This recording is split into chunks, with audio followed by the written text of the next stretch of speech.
Welcome class, class कौन सी हो गई? 10th। सब्जेक्ट लिख दूँ और उर्दू फारसी, क्योंकि साइंस समझ में नहीं आ रही। Subject science. तो हम ले रहे हैं आज संकर, पूर्वज, संकरण। तो ये होता है, इसको कहते हैं अंग्रेजी में बैक, बैक क्रॉस। बैक का मतलब होता है उल्टा चलना।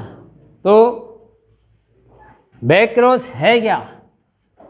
जब हमने बताया कि प्रथम पीढ़ी से प्राप्त, ये शुद्ध लंबा ये शुद्ध बौना, तो यहाँ क्रॉस करा दिया। तो स्मॉल टी कितने बार हो रहा है ये ध्यान रख लो, तब भी याद नहीं आएगा। ये टी टी, ये क्या हो गया? F1 पीढ़ी, प्रथम पीढ़ी। प्रथम पीढ़ी से प्राप्त पादपों ये का संकरण किसी भी एक जनक से कराया जाए, इससे कराया जाए चाहे इससे कराया जाए, तो कहलाता है वो बैक। बैक में जा रहे हैं। इसका मतलब देखो यहाँ पीढ़ी बैक हो रही है, इसलिए इसको बैक क्रॉस या संकर पूर्वज संकरण कहते हैं। तो बैक क्रॉस है क्या?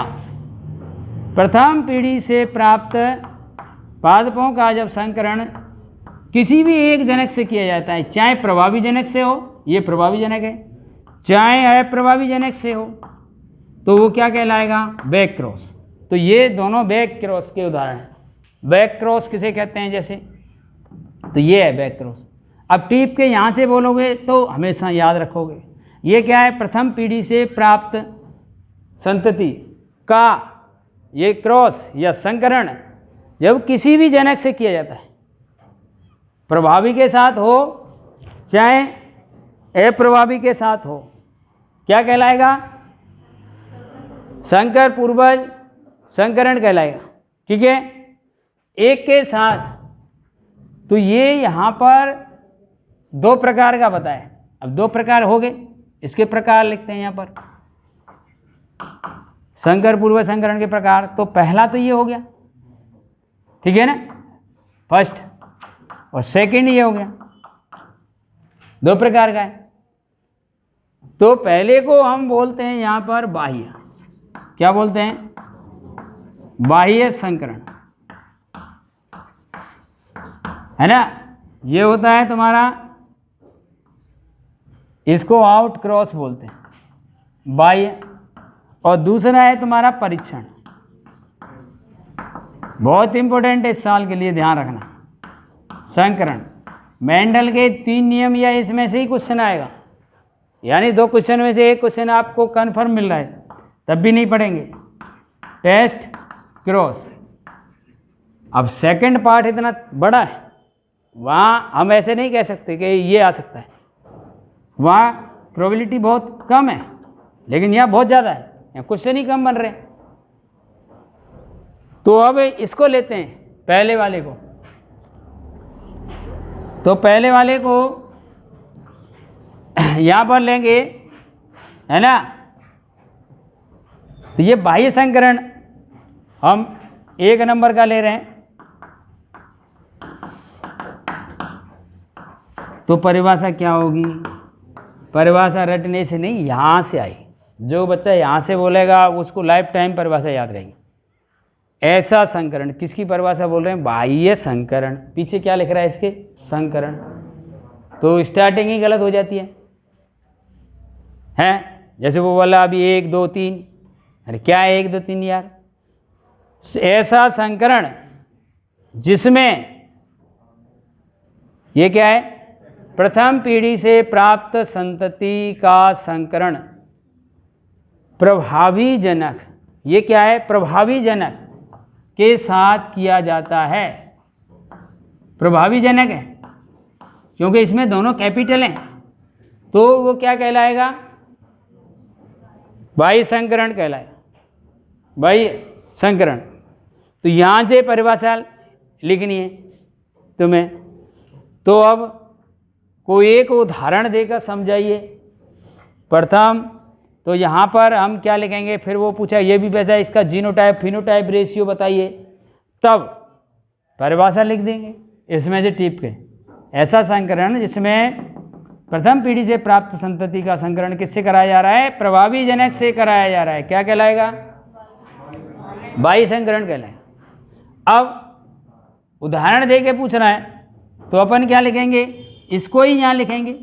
अब इसका जो पहले से करवा रहे हैं 2-3 दिन से, वही काम यहाँ करना है। इसके गैमेट्स बनाओ और शांति से बैठ लो, ऐसे ही में। क्योंकि पूछते हैं तो जब कुछ नहीं रिप्लाई आता। अब जैसे मैचिंग बताई थी वैसी मैचिंग करनी है। पहले से पहला तो दोनों कैपिटल आएगा, पहले से दूसरा दोनों कैपिटल आएगा। ये जिसको मैच कर रहे हैं वही लिख रहे हैं यहाँ पर, बड़ा टी बड़ा टी। अब दूसरे से उसका पहला एक कैपिटल एक स्मॉल, और दूसरे से दूसरा, तो ये आई तुम्हारी संतति। तो अब इसमें हम यहाँ देख पा रहे हैं कि ये दो तो शुद्ध लंबे और ये कैसे हैं, अशुद्ध लंबे। तो हम इसका लक्षण प्रारूप और जीन प्रारूप लिखना चाह रहे हैं। तो लक्षण में तो शुद्ध अशुद्ध देखा नहीं जाता, लक्षण प्रारूप अनुपात क्या हो जाएगा, लंबे लंबे लिखे जाएंगे, उसमें शुद्ध अशुद्ध। तो ये भी लंबा है, ये भी लंबा है, ये भी लंबा है, ये भी लंबा है। तो यहाँ पर क्या हो गया, 100% लंबे, यानी होल अनुपात होगा, संपूर्ण लंबे। सभी पौधे कैसे हैं, लंबे। तो ये आप 100% लंबे लिख देंगे इसमें लक्षण प्रारूप में, यानी पूरा अनुपात एक है, उसी का ही है। और जीन प्रारूप अनुपात, तुम्हारी प्रॉब्लम क्या है बताऊं, अब तो कोई पूछेगा नहीं, क्या करेंगे, इधर उधर की बातें कर लेंगे बस। जो चीज़ समझ में नहीं आई कभी ज़िंदगी में नहीं पूछ सकते। अब यहाँ लिखेंगे हम शुद्ध, शुद्ध अशुद्ध लेते हैं, तो इसमें शुद्ध लंबे हैं भाई, और दूसरे अशुद्ध लंबे हैं, सारे लंबे। तो अब यहाँ 50-50% है भाई, 50%। अब जो कहे 50% कैसे आया सर जी, 4 हैं भाई, 4 कोई चीज़ को 100% मानते हैं, तो 25 चौके 100। तो ये आया तुम्हारा 1:1, ठीक है। तो पूछ लिया कि बाह्य संकरण में लक्षण प्रारूप तो क्या आता है, 100% लंबे, है ना, और उसमें कितना आएगा, 1:1 आया। अब मैं बार बार कह रहा हूं, जिस चीज़ के लिए कहा जा रहा है वही काम नहीं करते। अरे परिभाषा याद नहीं, परिभाषा याद नहीं करनी है, परिभाषा निकाली कहाँ से वो देखना है। परिभाषा याद ऐसे नहीं हो सकती कभी भी। लेकिन हमने कही, हमने परिभाषा यहाँ से दी है, अब यहाँ से टिप रहा है वो बच्चा अब भी बताएगा, और जो यहाँ से नहीं टिप रहा वो घर के आने के बाद भी नहीं बता रहा, गारंटी की बात। तुम्हें कहाँ से बताई गई कोई चीज़, निकालनी कहाँ से, यानी ये F1 है, ये F1 पीढ़ी है, और ये क्या है, क्रॉस या संकरण किससे करवाया जा रहा है, प्रभावी जनक। ये क्या है, प्रभावी जनक। तो जब आ रही है परिभाषा 50 बार पूछ लो चाहे 1 बार पूछ लो, जब F1 पीढ़ी से प्राप्त संतति, प्राप्त पादपों, कुछ भी कह सकते हो, संतति अब उसमें भी चली जाएगी, ये जंतुओं में भी, का संकरण प्रभावी जनक से कराया जाता है, तो वो क्या कहलाता है, बाह्य संकरण। सबसे पहले क्या बोला, ऐसा संकरण जिसमें F1 पीढ़ी का संकरण प्रभावी जनक से साथ कराया जाता है। तो ये उदाहरण हो जाएगा और इसका लक्षण जीन प्रारूप हो जाएगा। अब आता है इसमें सेकंड, कौन सा है, परीक्षण, टेस्ट क्रॉस, परीक्षण संकरण। परीक्षण संकरण ये टेस्ट कहते हैं इसको, टेस्ट क्रॉस। तुम्हारे घर में कोई आरपीएस अब की बार रीट दे रहा हो तो बता देना, जरूर आएगा इस पर क्वेश्चन, ध्यान रखना। मैंने बनाए पेपर। परीक्षण संकरण क्या होता है? अब फिर नहीं भूल गए, फिर टिपो भैया। क्या बताया? जब हम कह रहे हैं कि F1 पीढ़ी का क्रॉस अप्रभावी के साथ करा दें, तो कैसे परिभाषा भूल सकते हैं? ये F1 होगी। नितेश भाई सुन रहे हैं? नहीं सुन रहा। और ये क्या है? अप्रभावी जनक। इसका उत्तर भी नहीं है इसके पास। मैंने कहा सुन रहे हैं, ये भी पता नहीं सुन रहा हूं कि नहीं सुन रहा। तो ये F1 है। तो क्या होगी? ऐसा संकरण जिसमें प्रथम पीढ़ी से प्राप्त संतति का क्रॉस हम किससे कराएंगे? अप्रभावी जनक से। ये रिसेसिव पेरेंटल है, अप्रभावी स्मॉल टी वाले से।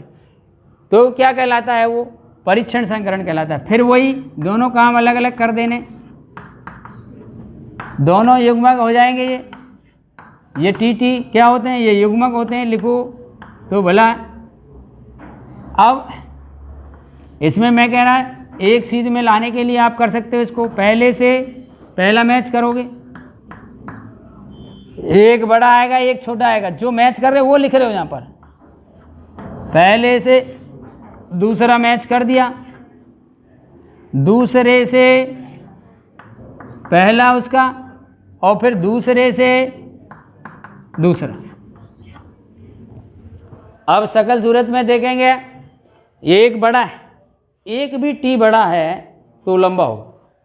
तो ये लंबे यानी 50% लंबे हो गए। और ये बौने हो गए, क्योंकि दोनों टी छोटे हैं तो बौना ही होगा। अब इसमें लक्षण और जीन प्रारूप निकालें। सुन रहे हो? लक्षण और जीन प्रारूप याद करने की जरूरत नहीं पड़ेगी फिर, अगर हम बनाना सीख गए तो। क्योंकि रेशियो कई आ गए अब। तो जैसे अभी बोल रहे ना, वो बोला 2 4 तो आए ही नहीं है। लक्षण क्या लिखेंगे? प्रारूप, अनुपात।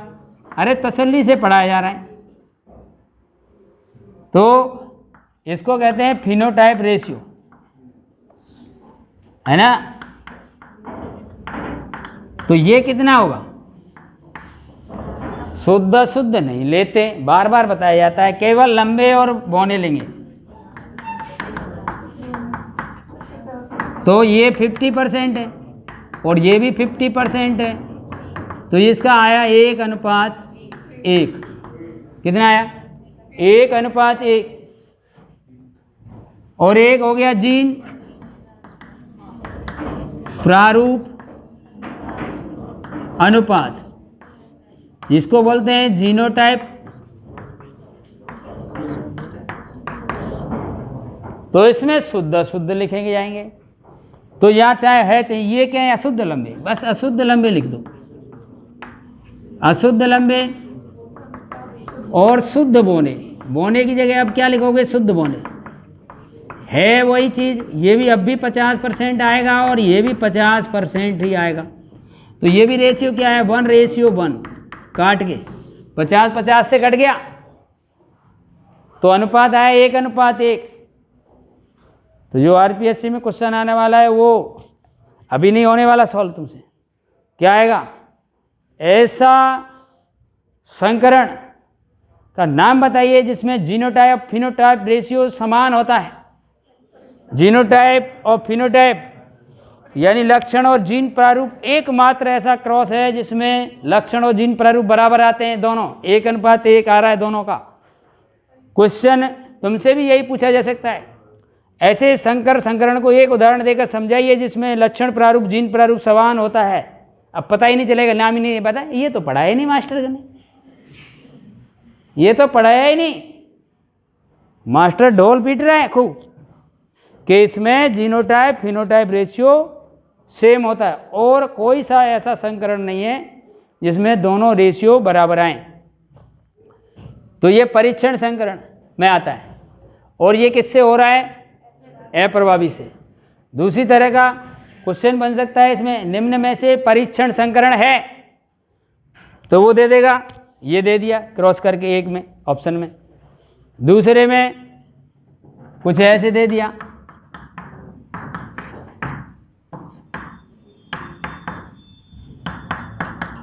पहला option A B C D, आगे समझ में? तो कौन सा टिक मारेंगे? डी, ये है परीक्षण, ये बाह्य, ठीक है। तो हम जीनोटाइप फिनोटाइप रेशियो निकाल सकते हैं यहाँ पर। तो दोनों को, जिसको आज याद नहीं हुआ वो कभी याद नहीं हो सकता, गारंटी की बात, ध्यान रख लेना। अभी नहीं तो कभी नहीं क्या नियम लागू है, ध्यान रखना। टाइम ही नहीं है हमारे पास, क्योंकि जितना टाइम मैंने दिया है इसको तुम कभी घर पर इतना टाइम दे ही नहीं सकते। संकर पूर्वज, पूर्वज का मतलब माता पिता बाबा अम्मा, बैक चल रहा है, बैक क्रॉस, वैसे नाम से समझो उसको, भूल रहे हैं तो कैसे याद करना है, बैक चलना है, बैक चलना है, तो बैग में जा रहे हैं इसलिए। तो प्रथम पीढ़ी से प्राप्त का संकरण अगर किसी भी जनक से करवा देंगे तो वो हो जाएगा संकर पूर्वज, बैग। और प्रभावी के साथ कराएंगे वो बाह्य हो जाएगा, प्रभावी के साथ कराएंगे परीक्षण हो जाएगा। और ऐसे ही अपन को दोनों को रख के क्या करेंगे, अलग अलग कर लेते हैं, जैसे जैसे और उदाहरणों में करा है वही मैचिंग सेम। फिर इसमें से लक्षण और जीन प्रारूप देख के बताते हैं। यहाँ पर लंबे और बौने ये लक्षण में आता है, और जीन में शुद्ध लंबे, अशुद्ध लंबे और शुद्ध बौने, शुद्ध अशुद्ध देखते हैं, वो जीनोटाइप गिन के वो लगा देते हैं। तो ये था इसमें संकर पूर्वज के दो प्रकार हैं और बहुत ही इम्पोर्टेंट हैं, बाह्य और परीक्षण। सबसे ज़्यादा परीक्षण संकरण है, ध्यान रखना। और अब जो आते हैं इसमें मेंडल के वंशानुगत के नियम हैं जो, उनका आनुवंशिक महत्व क्या है, मेंडल के नियमों का महत्व क्या इम्पोर्टेंस है। मेंडल्स तो मर गए, तो तुम्हारे लिए उनका क्या, तो मेंडल के नियमों का कौन से नियम है, आनुवंशिकता के नियमों का महत्व, क्या महत्व है। तो इसके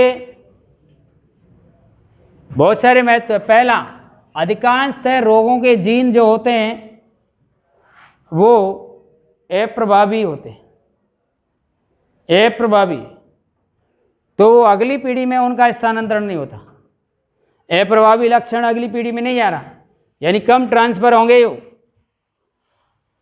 जैसे हीमोफीलिया वर्धानता में बता रहा हूँ, जो ऐसे रोग हैं, तो ज़्यादातर रोग हैं उनके जीन्स कैसे होते हैं, अप्रभावी होते हैं। अप्रभावी होने के कारण अगली पीढ़ी में उनकी वंशानुगति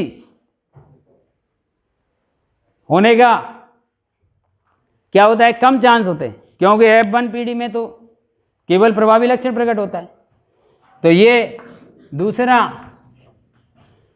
दूसरा पादपों की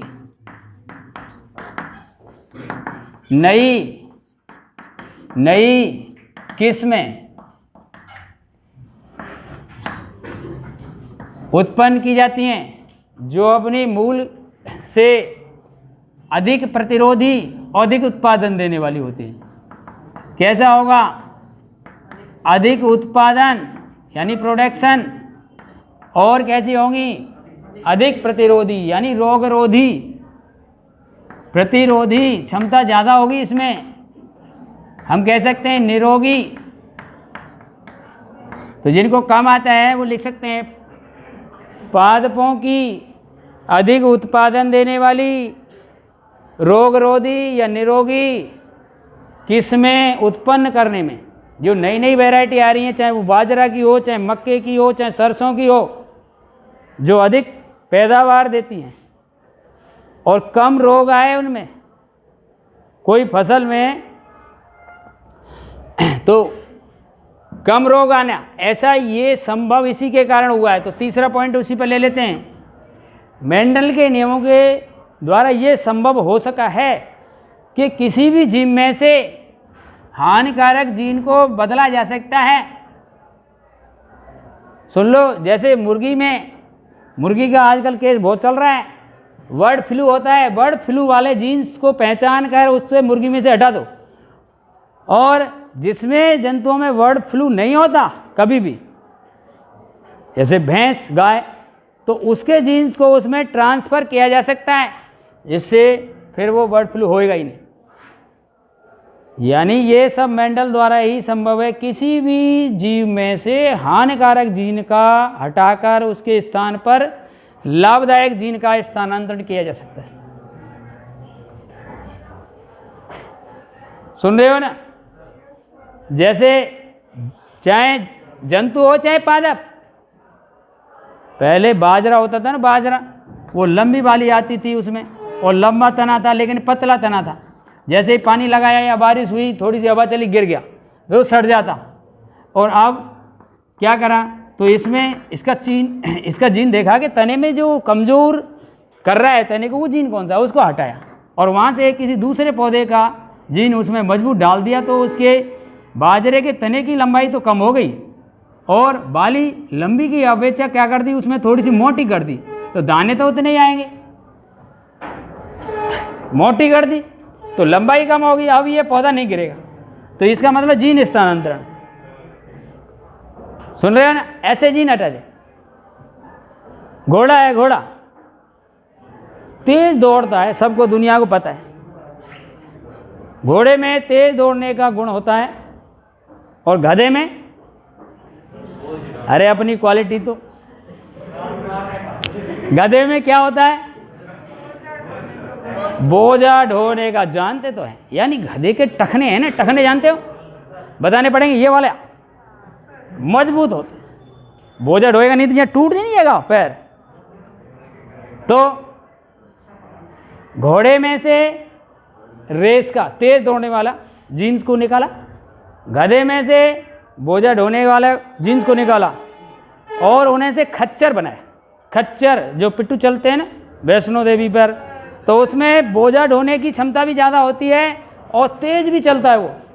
तो दोनों को एक ही जंतु में लाभदायक जीनों को स्थानांतरण कर दिया। तो सुन रहे हो, ऐसे ये सब मेंडल के महत्व हैं, इन्हीं के द्वारा संभव हो सका है।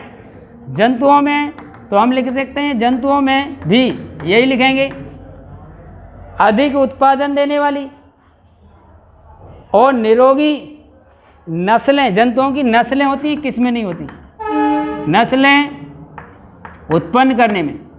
जैसे मुर्गी है, ज़्यादा अंडे दे, उत्पादन ज़्यादा होगा। गाय है, ज़्यादा दूध दे और रोग भी ना आए, बीमारी भी ना हो।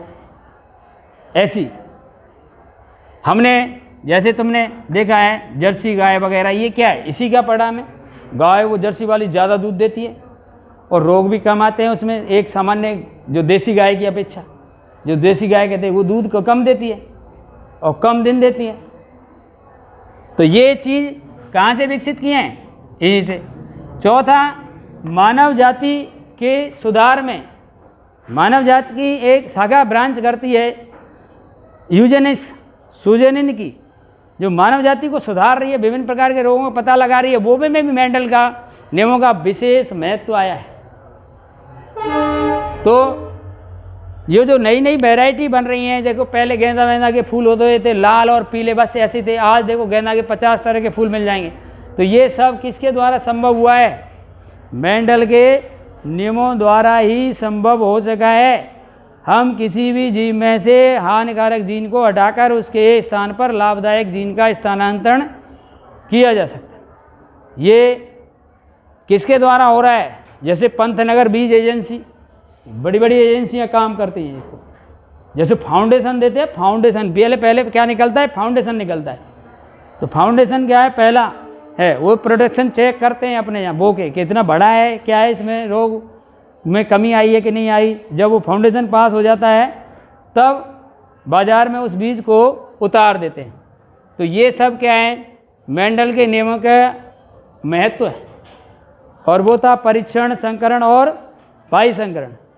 तो ये लेसन ख़त्म। आज के लिए इतना ही, मिलते हैं फिर कल।